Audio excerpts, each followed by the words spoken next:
¿Puede un país reconstruirse cuando lo ha perdido todo, incluso la esperanza?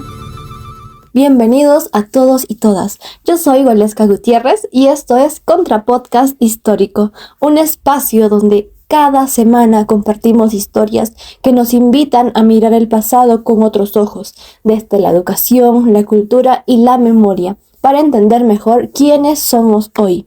En este episodio hablaremos de educar para reconstruir el Perú después de la Guerra del Pacífico. Un tema que me encanta muchísimo porque demuestra que la educación fue más que una política pública, fue un acto de resistencia, una forma de volver a creer en el país cuando todo parecía perdido. Conmigo están 4 invitadas fabulosas que nos ayudarán a entender cómo un país devastado buscó renacer desde las aulas. Tenemos a Angélica Vega, historiadora, Zoila Salas, especialista en educación, Nicole Campos, investigadora social del sur, y Andrea Machaca, nuestra economista. Bienvenidas, queridas especialistas, a este espacio. Recordamos que en 1883 se pone fin a la Guerra del Pacífico con la famosa firma del Tratado de Ancón. Angélica, ¿cómo era el Perú que recibía la paz en ese momento? Era un país quebrado, literal y moralmente. Jorge Basadre lo dice con crudeza en Historia de la República del Perú. La derrota nos desnudó como nación. El país no solo había perdido sus fuentes de riqueza, como era el guano y el salitre, sino que la ocupación de Lima dejó cicatrices profundas.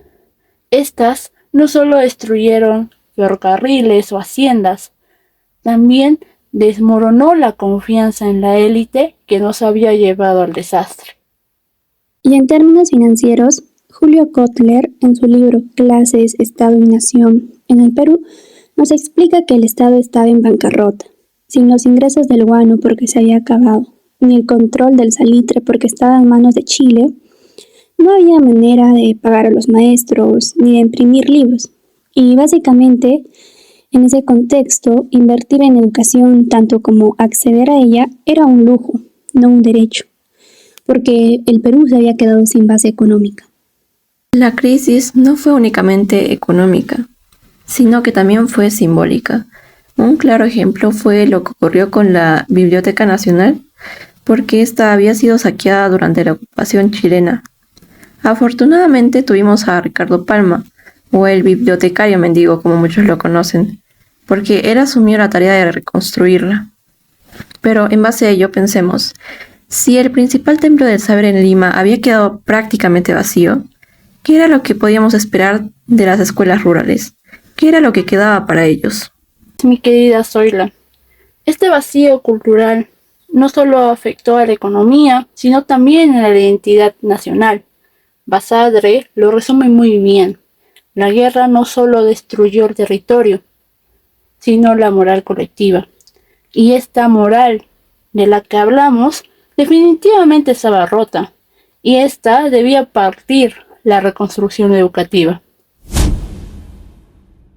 Realmente escuchar todo esto nos muestra la magnitud del desastre por el cual estaba atravesando nuestro país.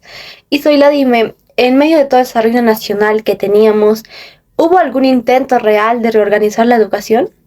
Sí lo hubo. Y esto se concretó con el Reglamento de Instrucción Pública de 1884. Este reglamento había sido promulgado bajo el gobierno de Miguel Iglesias e intentó dar forma al sistema educativo moderno, puesto a que dividía la enseñanza en 3 niveles: la educación primaria, secundaria y superior. Además, declaraba la educación primaria como obligatoria y gratuita, y establecía la formación moral y cívica como un eje central. De hecho, en su artículo 1 nos decía: la instrucción primaria tiene por objetivo formar ciudadanos morales, amantes del orden y de la patria. Este era un texto legal, sí, pero también era un manifiesto de la reconstrucción nacional. Claro, pero el problema era el presupuesto.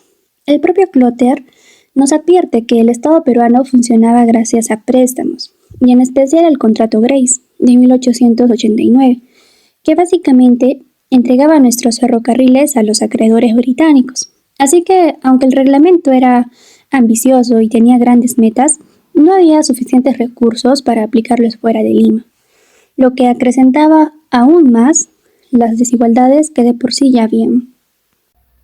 Muy cierto. Además, el reglamento de 1884 buscaba unificar la enseñanza en todo el país, pero el centralismo limeño seguía siendo dominante. En provincias apenas solo había escuelas y en muchos casos los maestros eran autodidactas, para decir la verdad. Esa brecha educativa entre Lima y el interior es la que marcaría todo el siglo XX. Nicole, tú que has investigado todo cuanto respecto al sur de nuestro país, ¿qué pasaba en Tacna y Arica durante la ocupación chilena? Bueno, ahí la educación fue un campo de batalla. En las provincias cautivas, Chile impuso escuelas con maestros chilenos y textos que reescribían la historia. También se prohibió cantar el himno peruano e izar nuestra bandera, pero la respuesta fue heroica. Maestras como Modesta Ugarte o Francisca Navarro organizaron clases clandestinas en sus casas, enseñando historia del Perú a escondidas. Y como nos dice Basadre, la peruanidad en Tacna sobrevivió gracias a las maestras, que enseñaban el patriotismo en voz baja, pero con alma ardiente.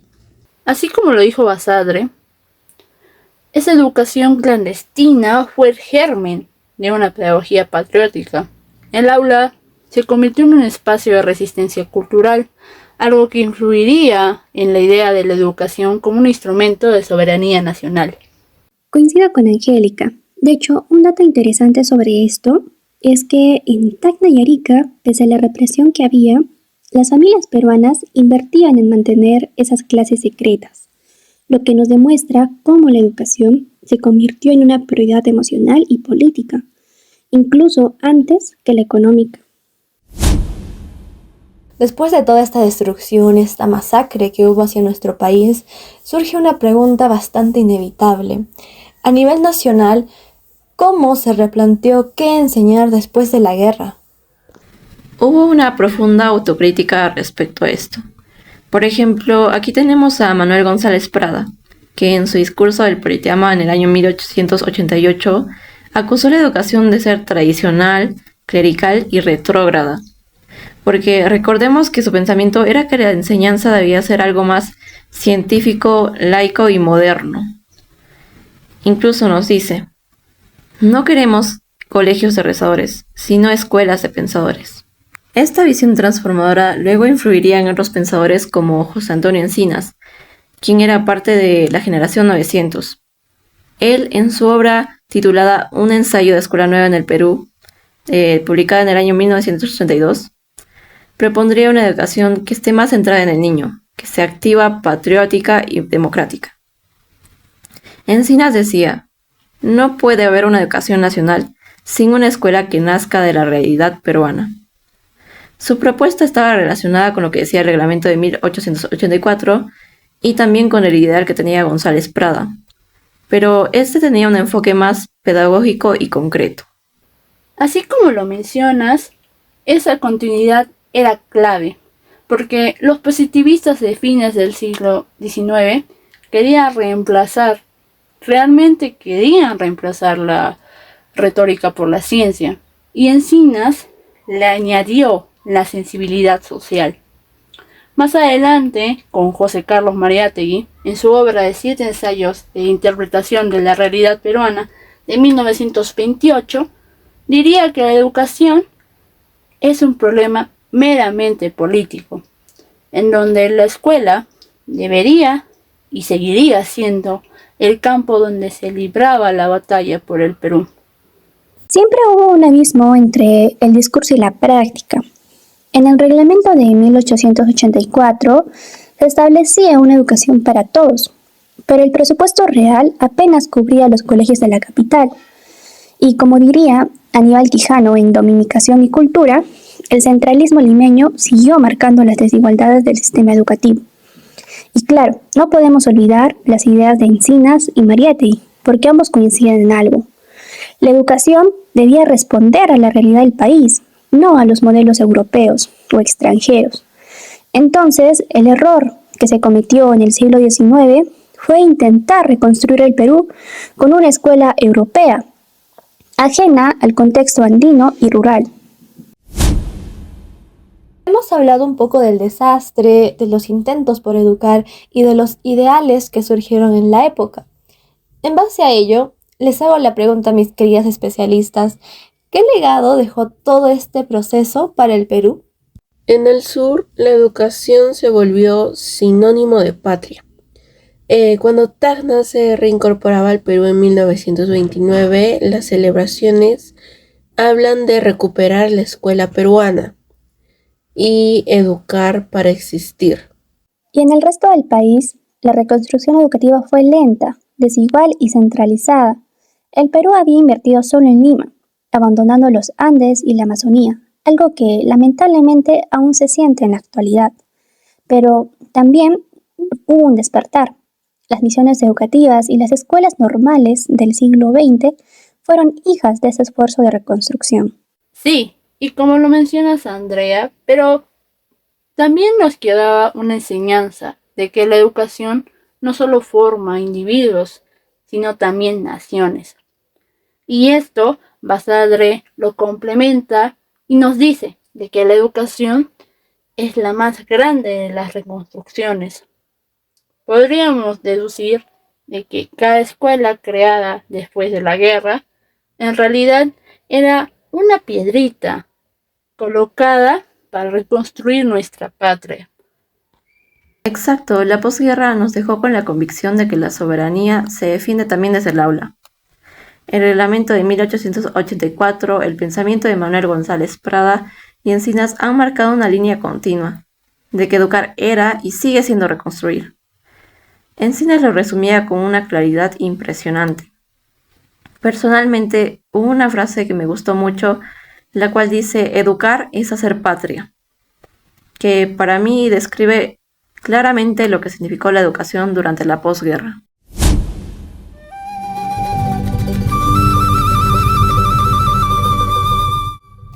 Antes de despedirnos, quiero agradecer profundamente a nuestras invitadas en el episodio de hoy: Angélica, Zoila, Nicole y Andrea, por acompañarnos en este viaje por la historia y recordarnos que incluso en los momentos más difíciles, la educación puede ser el punto de partida para volver a soñar como país. Porque al final reconstruir no solo significa levantar muros, sino también recuperar la esperanza, las ideas y la voluntad de aprender. Gracias por escucharnos en el Contra Podcast Histórico, un espacio para pensar el pasado y entender el presente. No se olviden de seguirnos en nuestras redes como el Contra Podcast Histórico en YouTube, Instagram y Spotify.